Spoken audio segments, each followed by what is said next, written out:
हिंदू महाकाव्यों के अनुसार 10 सर्वश्रेष्ठ धनुर्धर कौन थे, जिनके शक्ति के आगे देवता भी नतमस्तक हो जाते थे। पौराणिक काल में धनुर्धर तो बहुत हुए थे, लेकिन दोस्तों एक ऐसा भी धनुर्धर था जिसे देखकर खुद भगवान श्री कृष्ण भी भयभीत हो गए थे। एक ऐसा भी धनुर्धर था जो अपने बाणों से समुद्र को भी सूखा देता था, और एक ऐसा भी धनुर्धर था जो क्षण भर में पूरी सृष्टि का विनाश कर सकता था।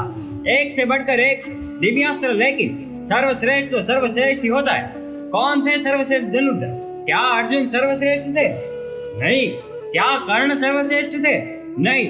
आप जितना भी सोच लो अंदाजा नहीं लगा पाएंगे कि कौन थे पौराणिक काल के सर्वश्रेष्ठ धनुर्धर। उसका जैसा धनुर्धर आज तक ना ही कभी हुआ है और ना ही कभी होगा। चले जानते हैं प्राचीन भारत के 10 सबसे शक्तिशाली धनुर्धरों के बारे में।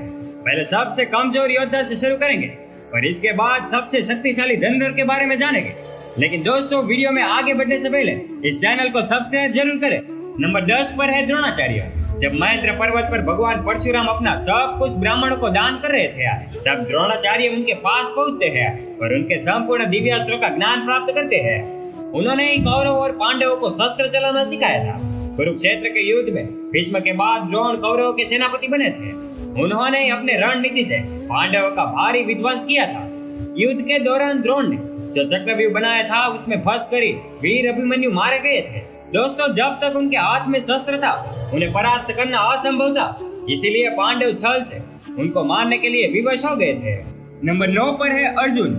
गुरु द्रोण के दृष्टि में अर्जुन थे सर्वश्रेष्ठ धनुर्धर। द्रोणाचार्य ने अर्जुन को अपने सारे अस्त्रों का ज्ञान दिया था। अर्जुन के धनुष के टंकार से ही दुश्मन अधमरे से हो जाते थे। अर्जुन के पास देवताओं के सारे दिव्यास्त्र थे। यहाँ तक कि महादेव को प्रसन्न करके अर्जुन ने पशुपता शास्त्र तक प्राप्त कर लिया था। अर्जुन दोनों हाथों से बाण चला सकते थे, इसीलिए उन्हें स्वयं साची कहा जाता था। द्रौपदी स्वयंवर में कर्ण को छोड़कर सभी धनुर्धर जहाँ विफल हो गए थे, वहाँ अर्जुन ने बहुत ही आसानी से लक्ष्य को भेज दिया था। खांड वन में अर्जुन ने देवराज इंद्र तक को परास्त कर दिया था। जिन निवात कवच राक्षसों को रावण भी हरा नहीं पाया था, उन्हें अर्जुन ने परास्त कर दिया था। नंबर 8 पर है भीष्म। भीष्म गंगा माता के पुत्र थे। उनका गुरु स्वयं भगवान परशुराम था। एक बार तो अपने गुरु परशुराम के साथ ही भीष्म का युद्ध हो गया था। युद्ध में भीष्म और परशुराम जी एक दूसरे पर महाविनाशकारी अस्त्र शस्त्र चला रहे थे, लेकिन इस युद्ध का कोई परिणाम नहीं निकल रहा था। आखिर में इस युद्ध को रोकने के लिए देवताओं को जाना पड़ा था। जब कुरुक्षेत्र का युद्ध शुरू हुआ था, तब पितामह भीष्म कौरवों के प्रथम सेनापति बने थे। भीष्म के बाणों के आगे पांडव पक्ष के कोई भी होता टिक नहीं पाता था।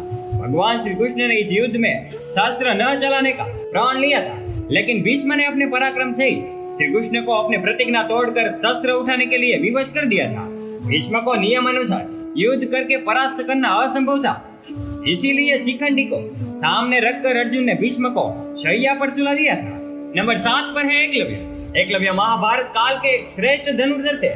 जब द्रोण के पास एकलव्य शिक्षा के लिए गए थे, तब द्रोण ने उन्हें शिक्षा देने से इनकार कर दिया था।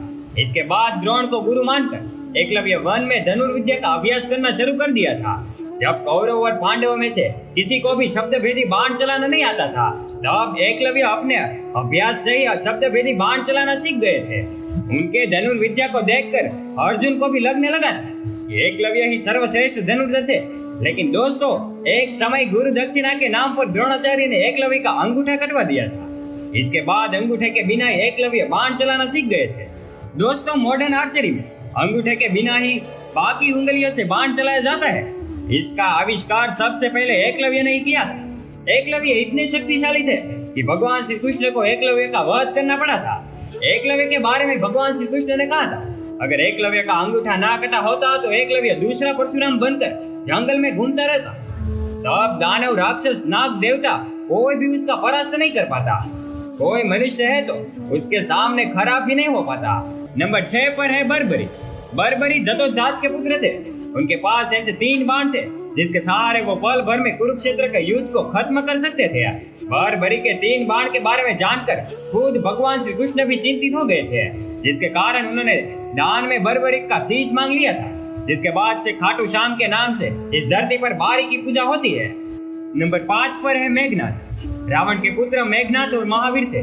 अपने पराक्रम से उसने देवताओं को परास्त करके इंद्र को बंदी बना दिया था, जिसके चलते उसका नाम इंद्रजीत पड़ा। उसके पास ब्रह्मास्त्र, वैष्णवास्त्र और पाशुपतास्त्र इन तीनों शस्त्रों का ज्ञान था। लक्ष्मण जी के साथ युद्ध के दौरान उसने लक्ष्मण जी पर ब्रह्मास्त्र, वैष्णवास्त्र और पशुपतास्त्र चलाया था। लक्ष्मण जी के सामने ब्रह्मास्त्र निस्तेज हो गया था। वैष्णवास्त्र और पशुपतास्त्र लक्ष्मण जी को प्रणाम करके लौट गए थे। लेकिन दोस्तों, युद्ध के दौरान एक समय उसने लक्ष्मण जी को मूर्छित कर दिया था। अपने शस्त्र नागपाश से मेघनाथ ने भगवान श्री राम और लक्ष्मण जी को जकड़ लिया था। मेघनाथ ही रामायण काल के एकमात्र योद्धा है जिसे अति महारथी कहा गया है। नंबर 4 पर है कर्ण। सूर्यपुत्र कर्ण महाभारत काल के एक ऐसे योद्धा थे जिनके पास ऐसे दिव्य कवच और कुंडल थे जिसे किसी भी अस्त्र से भेदा नहीं जा सकता। इसीलिए युद्ध से पहले देवराज इंद्र ने छल से कर्ण का कवच और कुंडल छीन लिया था। लेकिन कवच कुंडल के बिना भी कर्ण महाशक्तिशाली थे।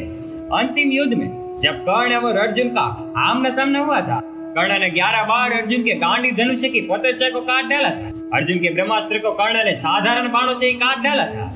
इस युद्ध के दौरान कर्ण ने अपने सर, मुख, बाण से अर्जुन को लगभग मार ही डाला था। अगर भगवान श्री कृष्ण तब अर्जुन की रक्षा ना करते तब तो अर्जुन कर्ण के हाथों जरूर मारे जाते। जब तक कर्ण के हाथ में शस्त्र था तब तक कर्ण को किसी तरह परास्त नहीं किया जा सकता। इसीलिए जब कर्ण निशस्त्र थे तब अर्जुन को छल से कर्ण का वध करना पड़ा था। नंबर 3 पर है लक्ष्मण जी। शेषनाग के अवतार लक्ष्मण जी महापराक्रमी थे। उनकी रेखा में इतनी शक्ति थी कि रावण भी उसे पार नहीं कर सकता था। शास्त्र के अनुसार वो एक श्रेष्ठ धनुर्धर थे। रावण के महाबलशाली पुत्र इंद्र को परास्त करने वाले इंद्रजीत का वध वही कर सकते थे जिसने 14 साल तक सोया ना हो, जिसने 14 वर्ष तक किसी स्त्री का मुख न देखा हो, जिसने 14 साल तक भोजन न किया हो, वो और कोई नहीं बल्कि लक्ष्मण जी है। और उन्होंने ही मेघनाथ का वध किया था। रावण के शक्तिशाली पुत्र अधिकार का वध भी लक्ष्मण जी ने किया था।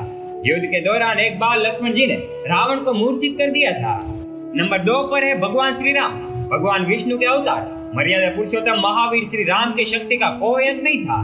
स्वयंवर में जब वो शिव धनुष पर प्रत्यंचा चढ़ाने गए थे तब उनकी शक्ति से शिव धनुष टूट गया था। ऐसा कोई अस्त्र नहीं था जो श्री राम के पास नहीं था। जब समुद्र ने लंका जाने के लिए श्री राम को मार नहीं दिया तब उन्होंने अपने बाणों से ही समुद्र को सुखाने का विचार किया। श्री राम को धनुष में बाण का संधान करते देख समुद्र भी भयभीत होकर उनके सामने प्रकट हो गया था। श्री राम ने अपने बयानों से कुंभकर्ण और रावण जैसे ना जाने कितने राक्षसों को यमलोक में भेज दिया था। नंबर 1 पर है देवों के देव महादेव। संपूर्ण ब्रह्मांड और धनुर्वेद की सृष्टि महादेव से हुआ है। वो ही इस सृष्टि की शुरुआत है और वो ही इसका अंत है।